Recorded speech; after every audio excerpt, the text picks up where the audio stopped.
Everyone, જય ખોડલરાજ. કેમ છો તમે બધા? આઈ હોપ મજામાં છો. હું છું આપનો દોસ્ત વિકે ગોહેલ અને આપ જોઈ રહ્યા છો આપણી YouTube channel VK Gohel lifestyle. So welcome back to our new video. આપણો લાસ્ટ વિડીયો તમે જોઈ જ લીધો હશે. ખૂબ મજા કરી. મા ખોડલરાજનો જન્મદિવસ હતો તો જગતજનની ખોડિયારમાંનો બર્થડે સેલિબ્રેટ કર્યો અમે બધાએ સાથે મળીને. ખૂબ મજા આવી. અને એ વિડીયોમાં મયંકભાઈ હતા ને, બિકોઝ એમની સાસરીમાં એમને પ્રસંગ હતો તો એમને જવું પડ્યું હતું. પણ આજે જુઓ, કેમ છો ભાઈ? બહુ દિવસે ભાઈ મળ્યા. મયંકને એવું લાગે છે કે લાસ્ટ બ્લોગમાં હતો ને એટલે ઘણા ટાઈમ પછી એ બ્લોગમાં પાછો પડે, પણ એકચ્યુઅલી એવું નહોતું. હા, તો ચલો હવે આગળ વધીએ. અમે આજે જઈ રહ્યા છીએ વિરમગામ માંડલની બાજુમાં આવેલું કુણપુર ગામ. ત્યાં મયંકની મોસાળ સાસરીમાં આજે પ્રસંગ છે. સો માતાજીના ગરબા એ લોકોએ રાખેલા છે. તો અમે ફૂલ ફેમિલી સાથે જઈએ છીએ. જો તમને બતાવી દઉં, પાછળ છે પલકબેન, હાય, એની મમ્મી છે અને જો બા પણ છે. બા કેમ છો? મજામાં. તો અમે ફૂલ ફેમિલી સાથે આજે જઈએ છીએ. ખૂબ એન્જોય કરવા મળશે. મે બી કહી નથી શકતો, બટ હા, હાલ તો અમે આટલા છીએ. અને અમારી પહેલાં એટલે મારા નાના ભાઈનું ફેમિલી તમે બધા જાણો છો એમ કે જ્યાં હું હોય ત્યાં ભાઈનું ફેમિલી તો હોય જ છે. તો એ લોકો વહેલા નીકળી ગયા છે કેમ કે મયંકના સસરા એટલે કે અમારા વેવાઈ રાજુભાઈ એમને વહેલા જવાનું હતું. તો 2 ગાડી લઈને એ લોકો નીકળી ગયા છે. એક ચેતન એની ગાડી લઈને ગયો છે. એકચ્યુઅલી અમારે સાથે જવાનું થતું, બટ મારે સાઈડ પર થોડું ઇમરજન્સી કામ આવી ગયું. સો મારે સાઈડ પર જવાનું થયું. તો હમણાં જ હું આવ્યો, 4:30ની આજુબાજુમાં હું ઘરે આવ્યો. 5 વાગી ગયા છે. તો આવીને પછી બધા રેડી, આ લોકો તો રેડી થઈને જ બેઠા હતા, બસ મારો વેટ કરતા હતા. સો જો હાલ તો કેટલા વાગ્યા છે? હા, 6 વાગ્યા છે. તો હાલ 6 વાગે અમે નીકળ્યા છીએ ને અહીંયાથી બતાવે છે પિંડા અહીંયાથી 1 કલાકને 10 મિનિટ ને 51. હા એટલે આપણે આ રૂટ ઉપર 2 કલાકને 5 મિનિટ છે. હા, સો બીજો એક રૂટ હતો થોર થઈને, પણ ત્યાં કેનલ પર થઈને જવું નહોતું ને 6 આમ પણ વાગી ગયા છે. મેં કીધું 10 કિલોમીટર વધી જશે એ જ ને, પણ આ મેઇન રસ્તો એટલે કે મુનિબાપુ આશ્રમ થઈને સીધા જ અમે જઈશું વિરમગામ સાણંદ હાઈવે પર. સો સ્ટે ટ્યુન, તમે બના રહેજો. વિડીયોમાં ખૂબ મજા આવશે. પણ એ પહેલાં વિડીયો પર પહેલી વાર હોય તો ચેનલને સબસ્ક્રાઈબ કરવાનું ભૂલતા નહીં અને સાઈડમાં આપેલું ઓલ બટનને પ્રેસ કરી દેજો, જેથી કરીને મારા આવનાર નવા વિડીયોનું ટાઈમ ટુ ટાઈમ તમને નોટિફિકેશન મળતું રહે. સો સ્ટે ટ્યુન, બને રહેજો. ખૂબ મજા કરવાની છે. આ એ જ રસ્તો છે જે અમે કચ્છમાં ફરવા ગયા હતા ત્યારે મેં તમને કહ્યું હતું એ પ્રમાણે કે અંડરપાસમાં ખૂબ વધારે પડતું પાણી ભરાયું હતું અને અમારી ગાડી ખરાબ થઈ હતી. સો જોઈએ આજે પાણી છે કે કેમ. મને સડનલી યાદ આવી ગયું કે લાસ્ટ ટાઈમ અહીંયા પાણી હતું. સો આજે જોઈએ. શું લાગે છે ભાઈ, પાણી હશે? નથી ને? ચલો થેન્ક ગોડ કાંઈ નથી પાણી, એટલે વાંધો નહીં. આજે ગાડી બહુ ખરાબ થશે નહીં. અદરવાઇઝ એવું જ થાય અમે કે ક્યાંક બહાર જતા હોય, ગાડી ક્લીન કરી હોય અને રસ્તામાં જઈએ અને ગાડી ખરાબ થઈ જાય. એટલે જ્યાં પહોંચવાનું હોય ત્યાં પહોંચતા પહેલાં તો ગાડીની હાલત ખરાબ થઈ ગઈ. અને જો આ ભાઈ, ઓ ભાઈ, ઓ પિંડિયા, ઓય જો મયંક પાસે ગયો તો પણ જઈને આવતો રહ્યો, એને ના સેટ થયું એટલે અહીંયા જ બેસ્યો. એ મેસેજ ને.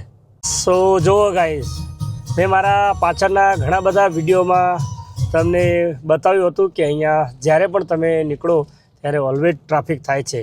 પણ આજે તમે જોઈ શકો છો બિલકુલ ટ્રાફિક નથી.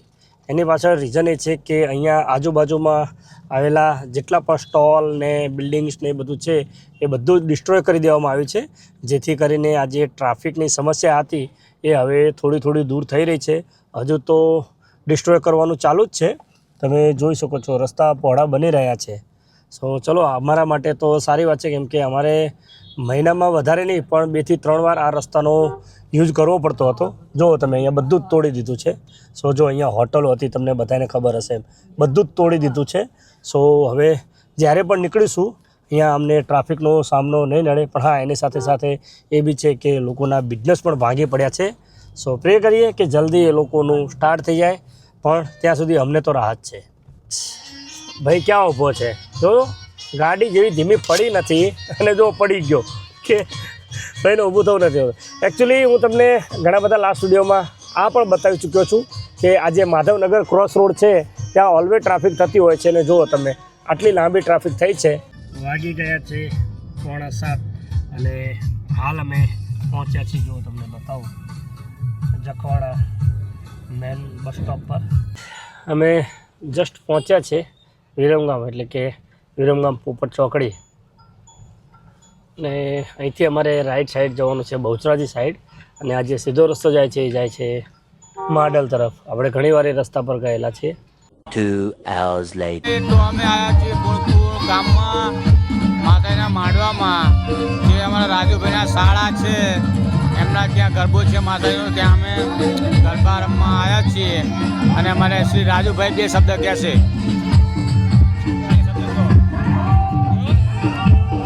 શું બોલવાનું?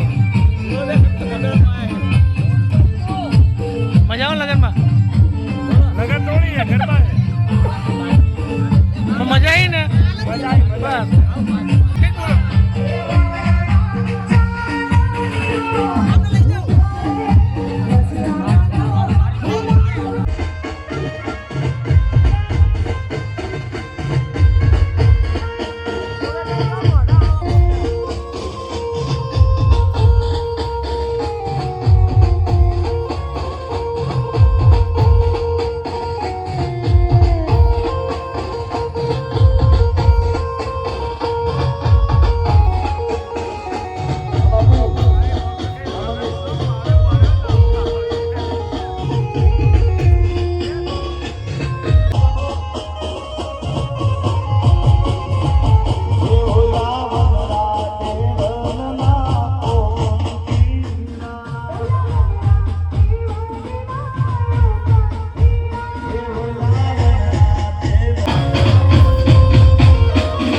The next day.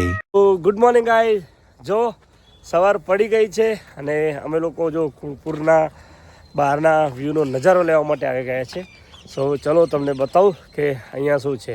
તો જો આ મસ્ત મજાનું મંદિર છે, અને મંદિર તમે જો તળાવના કિનારે આવેલું છે. તો બહુ ખૂબ જ સુંદર વ્યૂ છે ને એમ. હજુ સવારના 8 વાગી રહ્યા છે, અને આ જુઓ તમે મંદિર, અને મંદિર તળાવના કિનારે છે. અને આ છે તમે જોઈ શકો છો એ મંદિર, અને આ જે જાય છે રસ્તો ગામ તરફ જાય છે, અને એક્ઝેક્ટ તળાવની પાર પર આ મંદિર આવેલું છે.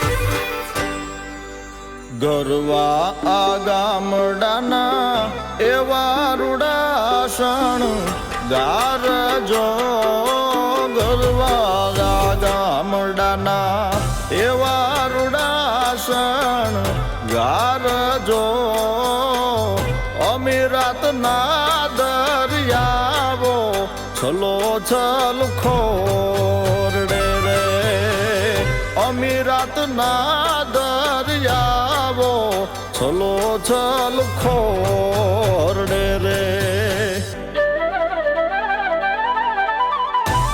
તો ગાય આ ત્રણેય અત્યારે ઉપડ્યા છે ફરવા માટે મોર્નિંગ વોક પર. સો જો ગાઈસ રાત્રે અમે જે પ્રસંગ માટે આવ્યા હતા 3 ગાડી લઈને આવ્યા હતા. એક આ છે ચેતનની, આ છે રાજુભાઈની અને આ પડી આપણી સ્કોર્પિયો.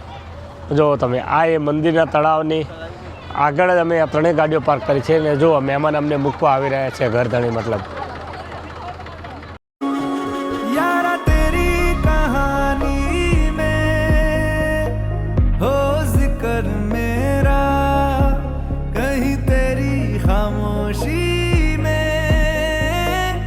સાડા 9 થઈ ગયા છે અને અમે લોકો રિટર્ન થઈ ગયા છે. હાલ હવે પહોંચ્યા છે વિરમગામ બજરંગ ચોકડી એટલે કે પોપટ ચોકડી. અને અહીંયા અમે થોડો હોલ્ડ કરીશું બિકોઝ અમારા પાછળ 2 ગાડીઓ બાકી છે હજુ, એક ચેતનની અને રાજુભાઈ. અમે થોડા તમે જાણો છો એમ કે સ્કોર્પિયો છે એટલે થોડા સ્પીડમાં આવી ગયા છે, તો એ લોકોનો વેઇટ કરીને બેસીશું થોડી વાર. અમને 10-15 મિનિટ જેવું લાગશે. સો એ લોકો આવે પછી અમે નીકળીએ. વાગી ગયા છે સવારના 11 અને જો બધા સૂઈ પણ ગયા છે અને હવે જઈ રહ્યા છે અમે સીધા ઘરે. રાજુભાઈ અને ચેતન એમની ગાડી પાછળ બાકી છે. એકચ્યુઅલી થોડા લેટ એટલે પડ્યા કે મામાના ઘરે વચ્ચે રોકાયા હતા, કેમ કે મામાની તબિયત હજુ પણ નાદુરસ્ત છે. તો થયું કે નીકળ્યા છીએ તો ખબર લેતા જઈએ. તો રાજુભાઈ એમની પહેલી વાર હતા મામાના ત્યાં, સો એમને પણ સાથે લઈ ગયા ખબર લેવા માટે. સો બસ હવે પહોંચીએ છીએ. જો હાલ તમને બતાવી દઉં, અમે સચાણા બાયપાસ પહોંચવા આવ્યા છે.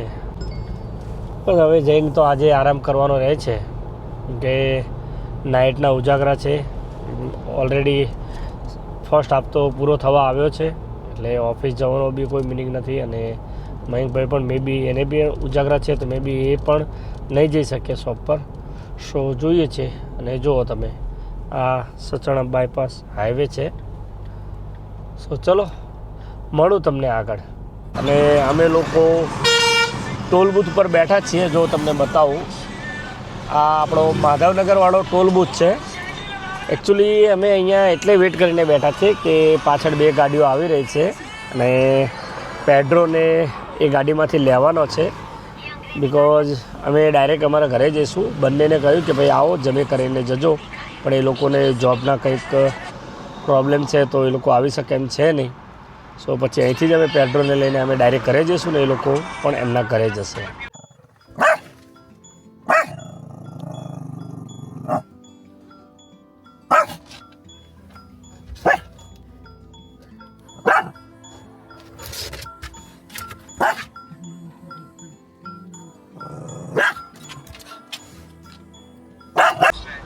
સો ફાઇનલી ગાઈઝ બસ અમે જસ્ટ હવે ઘરે પહોંચીશું અને ખૂબ મજા કરી, ખૂબ એન્જોય કર્યો. કેમ કે નવા રિલેટિવને મળવાનું થયું. મામાના ઘરે ગયા, માતાજીના ગરબા હતા, ગરબામાં ખૂબ એન્જોય કર્યો. અમને સારી રીતે સાચવ્યા. અમૃતભાઈ એમને પૂરા ફેમિલીએ અમારી કેર કરી. સો બસ આ વિડીયોમાં આટલું જ હતું. આઈ હોપ કે આ વિડીયો તમને પસંદ આવે. જો વિડીયો પસંદ આવે તો લાઇક, શેર અને ચેનલને સબસ્ક્રાઈબ કરવાનું ભૂલતા નહીં. સો મળીએ કોઈ નવા વિડીયોમાં કોઈ નવા કન્ટેન્ટ સાથે. ત્યાં સુધી બાય બાય.